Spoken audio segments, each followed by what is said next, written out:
Kaninang umaga, nagkaroon kami ng pag-uusap ng mga kasama sa Makabayan Block na banggit na sa amin na opisyal na hindi tinanggap yung kanilang impeachment complaint. Kaya kami may prepared statement na kami tungkol dito sa ginawa dahil na-anticipate na namin na talaga magkakaproblema sa mismong pag-file namin. At katulad nga na nangyari, at na-anticipate namin, ganun nga. So if I will be allowed to read the statement, to be clear, distribute na lang siguro. The refusal of the Office of the Secretary General of the House of Representatives to accept the impeachment complaint is a clear violation of both the rules of the House and the 1987 Philippine Constitution. Under the Constitution, the House of Representatives has the sole power to initiate impeachment proceedings. The rules of the House explicitly provide a ministerial duty for the Office of the Secretary General to receive and record impeachment complaints that are duly filed. There is no discretion given to the Secretary General to reject, screen, delay, or block such filings. By refusing to accept the complaint, the office effectively usurps the constitutional authority of the House itself and denies the Filipino people their only lawful mechanism to raise grievances against a sitting president. If I may repeat that, by refusing, it denies the Filipino people their only lawful mechanism to raise grievances against a sitting president. Impeachment is not a political favor. It is a constitutional right. It is the only formal process through which citizens, through their representatives, can seek accountability from the highest official of the land. To block this process is not merely procedural error. It is a constitutional violation, an obstruction of a lawful remedy, and a direct assault on the people's right to petition government for redress of grievances. The House of Representatives exists to serve the people, not to shield those in power from scrutiny. The rules are clear. The Constitution is clear. The duty is clear. And no office has the authority to silence the people's voice. Maraming salamat po at magandang hapon sa inyong lahat. If I may distribute this.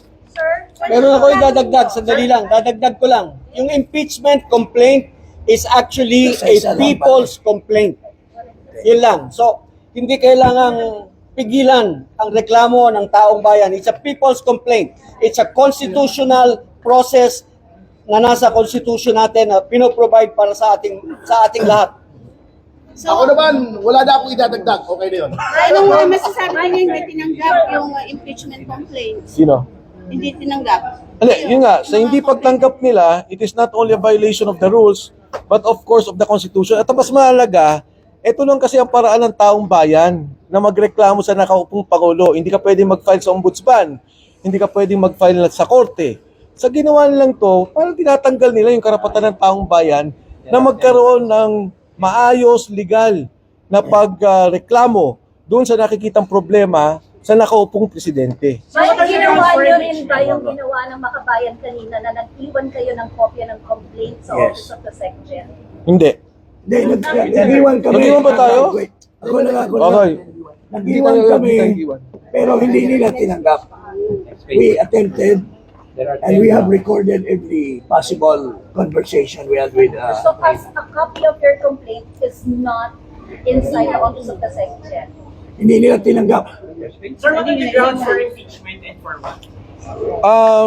We will be discussing this at another time. Ang tingin namin ang dapat natin pag-usapan ngayon, yung mismong, kasi yung sa maraming pagkakataon sa Korte Suprema, may decision na about impeachment complaints. In fact, the recent decision was on the Vice President. At mabigat tong hindi pagtanggap, hindi namin maintindihan kasi hindi naman si Secretary General Cheloy ang sinasabi nung saligang batas. Ang sinasabi ng saligang batas, yung opisina. Dapat i-receive nila yun. Sir, but the broad strokes Briefly, betrayal of public trust ba ito? Paglabag sa Constitution? Yes, lahat. Marami. Pero let's concentrate na sa hindi pagtanggap, please. Wait. our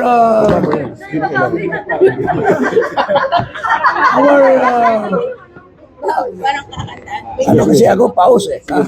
Our impeachment complaint encompasses almost all the grounds except for treason and bribery, I guess. But culpable violation of the Constitution, betrayal of public trust, graft and corruption, high crimes. These are all embodied in our complaint against Marcos Jr. Ano yung offenses? Offenses? Ano yung offenses? Sa ngayon, we will call for a press conference tomorrow Kami para i-discuss yung details. Pero sa ngayon, yun yung statement namin. Ang hindi pagtanggap nito, pati yung endorser, kasi may endorser kami nandito.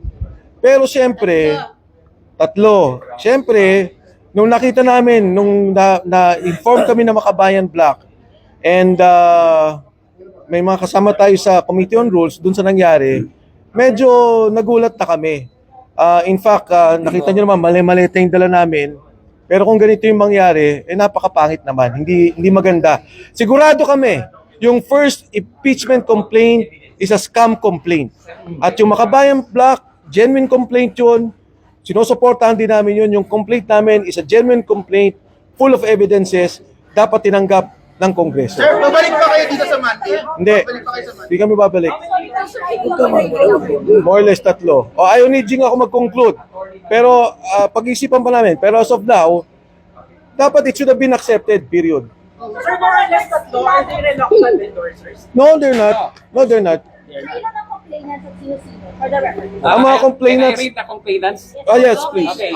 Complainants in this case entitled in the matter of the impeachment of Ferdinand R. Marcos Jr., President of the Republic of the Philippines, Manuelito de los Reyes Luna, yours truly, Jacinto B. Paras, Ferdinand S. Topacio, Michael T. Defensor, Harold Respicio, Mary Catherine Diaz Binag, and Virgilio R. Garcia.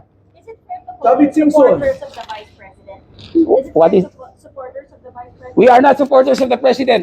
We, Vice President. of the Vice President. Group daw kayo.